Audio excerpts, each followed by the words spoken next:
Hi,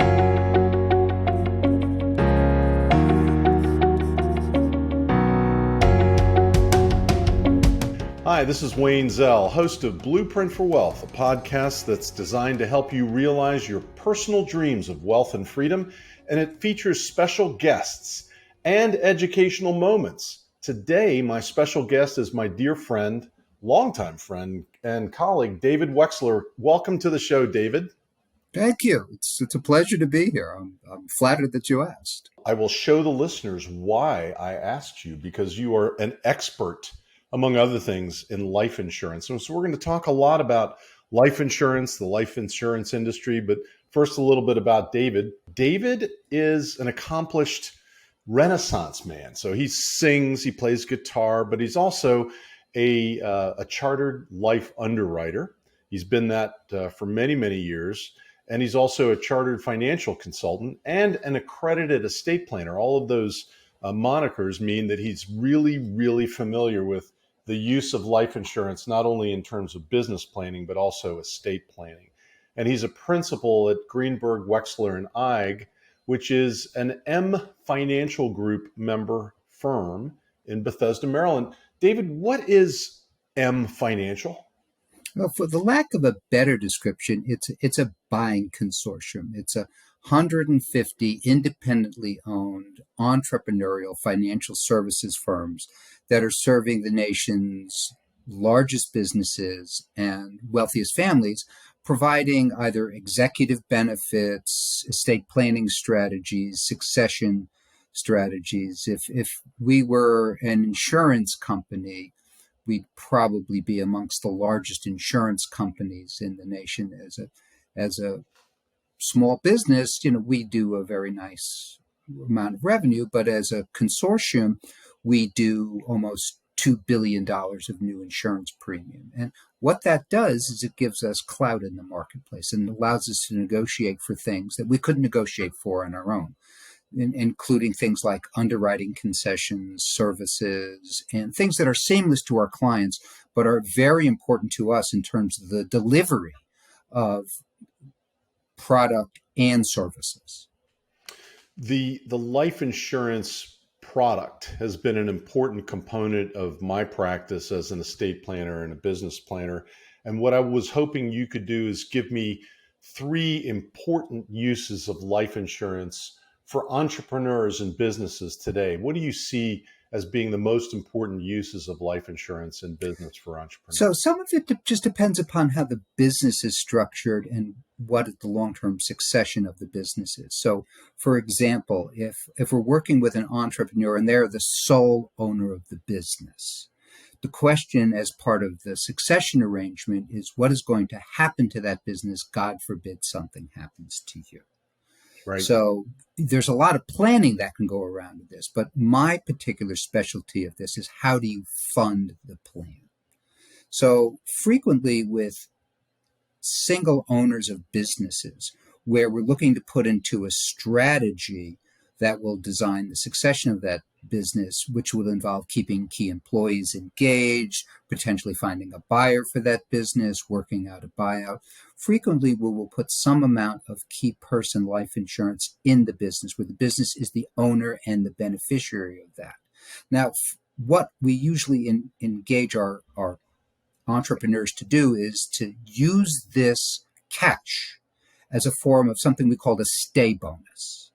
And what it will do is it will give the key employees the incentive to continue to work there and continue to drive the succession of the business, knowing that they now have a stake in doing that. So it really provides an incentive for them to complete the plan that the entrepreneur would have completed had they been there for that. So that's interesting. So what you're saying in terms of understandability for the listener, you're saying that the business buys a life insurance policy on the owner. Correct. And it's a permanent life insurance policy that generates cash surrender value inside the policy, correct? It could. That sort of is in alignment with what the other planning for the business is. So, for example, if you have a cycle for the business that's saying, we want to build its business up to $100 million of revenue, and then we're going to put it in the market. So my risk is only temporary in this because that's part of my plan.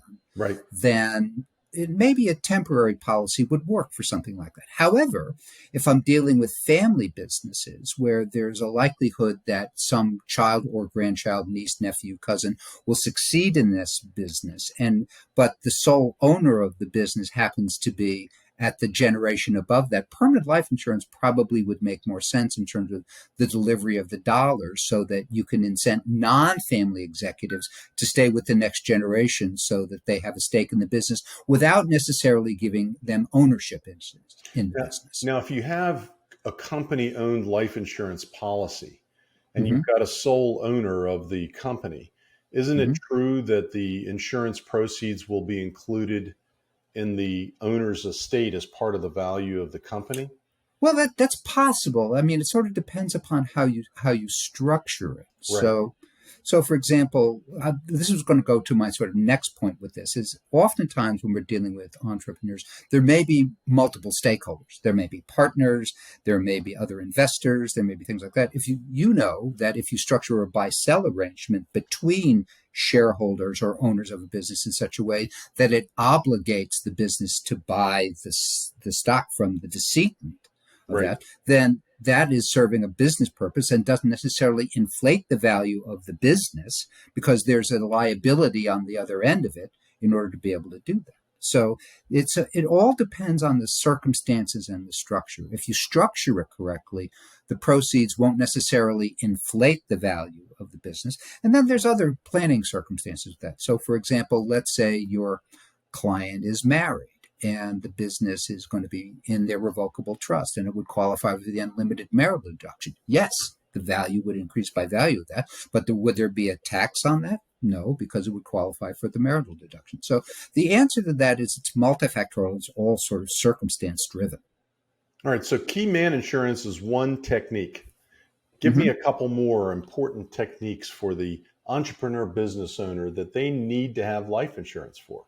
It depends upon how you're crossing over and what you're trying to do. So if you're combining the succession plan with the estate plan, Right. and the business is a non-liquid asset, and you know that there's going to be an estate tax due when they die, and that could become burdensome for that, and there isn't necessarily a logical successor for that. Maybe you want to consider putting life insurance into an irrevocable life insurance trust that would create the liquidity that would preserve this valuable asset, which is generating cash flow for that. And now, under certain circumstances, there might be other techniques you can plan around, but there's nothing like life insurance to provide the cash outside of the taxable estate by virtue of the fact that you've created this trust which is going to hold it, which might do that.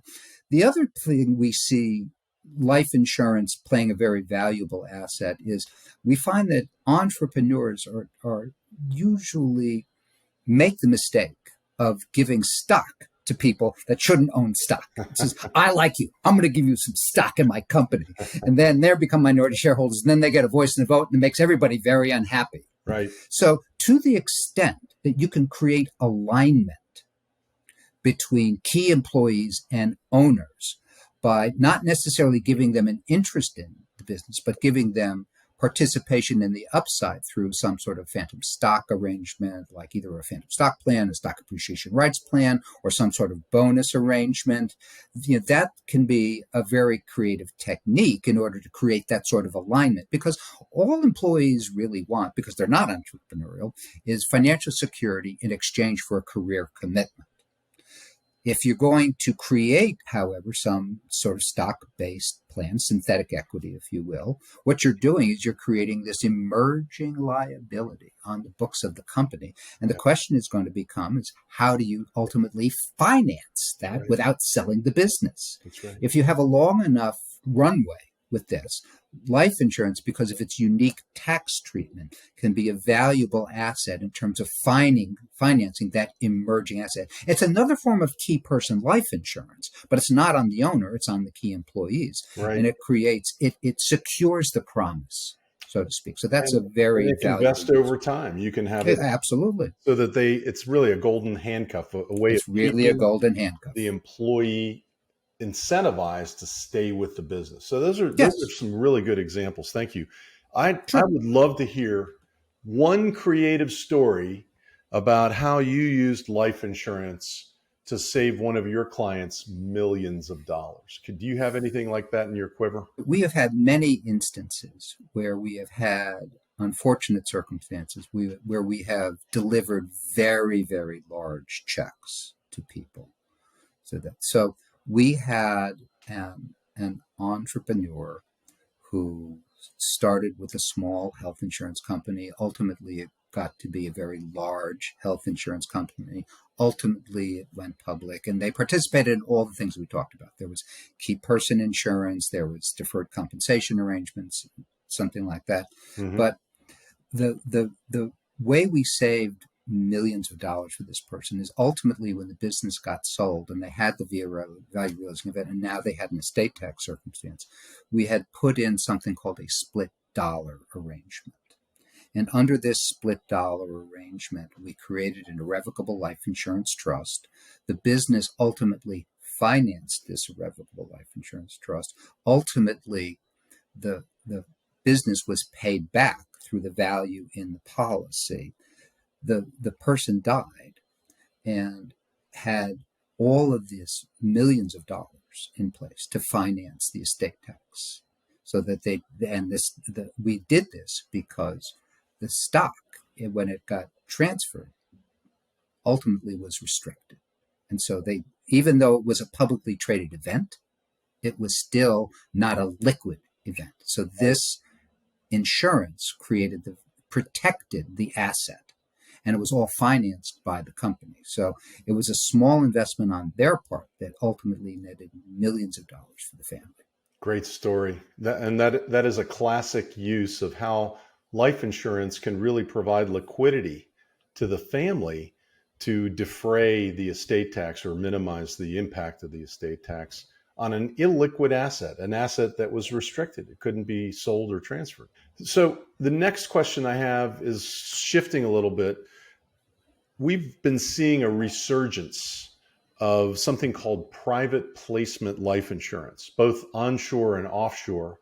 And I Mm-hmm. wanted to get your thoughts on when is a private placement life insurance policy, PPLI, when does it make sense and when is it overhyped? Because I know in certain circumstances, people have expectations of using this technique and it may not work out the way they want to.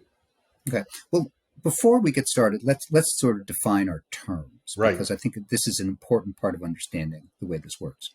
So with all life insurance contracts, there is an underlying asset which supports the death benefit of the policy. So if you're looking toward a more traditional type of policy, a whole life insurance policy, for example, the underlying assets which support the death benefit are the general account of the life insurance company, which is a highly diversified portfolio of bonds and commercial mortgages. Not very sexy, very steady. Life insurance companies are the biggest buyers of bonds in the world. They buy them, they don't trade them, they mature, they reinvest them. It's all very stable. In the 70s, insurance companies developed a new form of insurance where it would give control of the underlying asset and take it away from the insurance company and put it into the hands of the policyholder. These were known as variable life insurance policies, and the underlying assets look very much like a 401k plan. They're these instruments called subaccounts, which look like mutual funds. And now the policy owner has the ability to design the portfolio based on their risk tolerance and how it works. Take it a step further, you can offer a variable life insurance contract that's not registered, because variable life insurance is not only a life insurance product, but it's also a registered security. You could take it a step further and offer a non-registered product that has the ability to invest in those same sorts of instruments, but it's only available to qualified purchasers and accredited investors. So you have to be either wealthy or make a lot of money in order to be qualified to even consider the acquisition of this. Now, the magic of private placement contracts is, in addition to these sub-accounts, you can also have these instruments called insurance dedicated funds. And these insurance dedicated funds can be slipped onto the platform, and they can basically be invested in any number of things, all kinds of alternative investments. If you can think of something that is sort of crazy with this, you can put it on the platform and you can invest it. Now, there are two kinds of private placement contracts. There are onshore contracts, and then there are offshore contracts. Onshore contracts are issued by domestic carriers, subject to all the sort of laws that insurance contracts are subject to, primarily Code Section 7702, which defines what life insurance is. And then under private placement, there's another code section called 871, which talks about how the diversification rules you have to have in terms of doing it. So you can't take all of one kind of asset and put it into a private placement contract because it would violate Section 871. But these are rules that apply to U.S. insurers, correct? They are, yes, if they apply to U.S. insurers. But with private placement contracts, the question would be, do you want an insurance contract that is U.S. compliant or not U.S. compliant? And if it is U.S. compliant, then you probably won't have a problem repatriating the funds. If it is not U.S. compliant, what are the penalties that you're going to have to pay to do this? Now, the reason people will want to set up private placement contract is because of the unique income tax treatment of life insurance. So the first thing everybody needs to remember is life insurance death benefits are exempt from income taxes under Section 101. And then if it happened to put it into an irrevocable trust or a dynasty trust or some other form like that, it's also exempt from potentially estate and generation skipping transfer taxes. So the combination of the two can be very tax efficient. But the growth of the value of a private placement contract or a variable contract is tax deferred. Now, by that, I mean you're never going to pay tax on it if it matures as a death claim. But if you buy the contract and later surrender it, then you have to pay tax on the gain, but the tax is deferred up until that point in time. Right. So now, then if you want to get money out of the policy, you can withdraw money to basis first. There's no other asset that you can do that with. If you want to get money out of the policy, also tax-free, you can take loans on the policy. So they're very efficient tax instruments. And then if you can use these alternative investments and you get this huge amount of growth on that, all of that deferral can be very valuable. And if you happen to have enough success with that, you could possibly grow the death benefit over time. Now, because of this unique tax treatment, people will sometimes deliberate under the misconception that I could take a highly appreciating asset like stock in my company or private equity investments that I have and wrap it into one of these private placement contracts. And in some cases, you might be able to do that. But before you would consider something like that, it's really important to consider the risks and understand what's going on with the contract. So, for example, if you get a U.S. compliant contract and you're doing this offshore, you can do this. Now, the problem working with offshore companies is that their capacity is very small. Usually they can retain $50,000 of death benefit. So they're going to have to find additional death benefit somewhere else in order to take this multi-million-dollar asset in there, which means they're going to have reinsurance treaties with some U.S. company or perhaps a European company. And so there are a lot of pieces that need to go into this in order to do this. And wouldn't they be more inclined to use European or the offshore insurers to reinsure through European insurers rather than in the United States because of the constraints on what you can do in the United States? Well, so we had a client who was in private equity investments, and he did an offshore program, and he had the sort of same repatriation issues that a lot of U.S. companies have, which will redefine their site as offshore and defer profits on that and not repatriate them and then reinvest in Europe or Africa or wherever they happen to be doing business. Right. It just so happened that this was a U.S. citizen who was doing private equity deals in China. He set up a Bermuda-based company and put a lot of stock in there and deferred the tax in there. It's stuck there now. I mean, so what did he do? He moved to Bermuda. So doesn't sound too bad. No, I love Bermuda. I would go there in a heartbeat. But so, you need really good counsel on this, and you need to be very careful about doing it. I mean, it's one of those things. If it looks too good to be true, it might be. If you're going to consider trying to defer the tax on a highly appreciated asset with a very low basis, and a private placement insurance contract seems to be the right way. Make sure that once it gets offshore, you can get it back on. If you need to get it back on. If you need to get it back on. Because you may not need to. You may not. Last point of topic today, and then I'll let you go, is the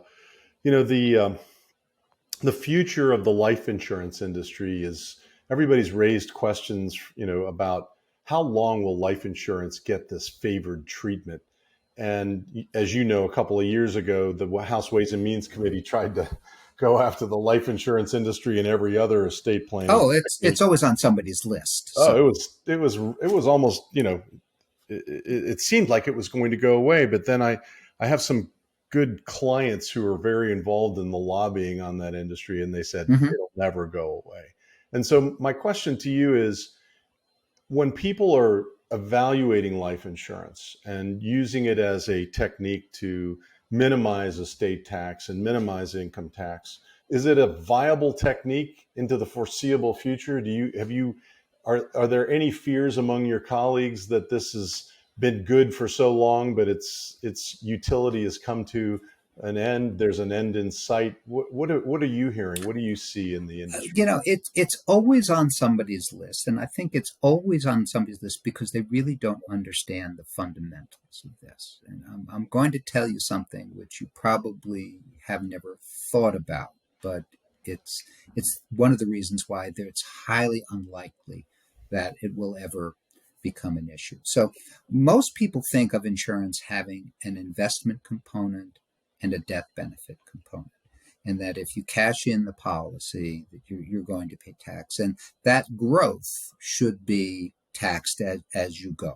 Now, if you go back to the turn of the 20th century, 1910, it used to be that life insurance companies could collect all of this premium, and if somebody quit the policy, they just keep all the value. And so literally the first Consumer Protection Act had to do with the life insurance company, because the notion of the policy having a cash value is not because it's an investment. It's because the insurance company, by statute, is required to set aside a certain amount of money in reserves to pay to pay death claims in the future. So it's a little bit like amassing an emerging liability and matching it with an asset in order to be able to make sure that when the time comes, that the asset or the liability that you've accrued has an asset that manages it. Right. It just so happens that the cash value of the policy, less whatever insurance company fees are attributed to that, is really the reserves that the insurance company has set aside in order to pay claims in the future. Right. So technically, even though you have access to it, it's really the insurance company's money. Right. Because they're holding it to pay your death claim in the future. It just so happens that if you terminate the contract is when you would realize a gain if the value exceeds your basis. And on the flip side of that, if you terminate the contract and your basis exceeds your value, there's no loss for that. Right, right. So I think in terms of... It's a dual-edged sword. In other words, there are gains that would have to be recognized. There are losses that would not be recognized. And there are reasons for protecting the inside buildup of cash surrender value. Right, because it really fundamentally is just an asset of the insurance company. It's not an asset of... It's a contingent asset. I mean, your house is an asset. Okay, but you have to live somewhere.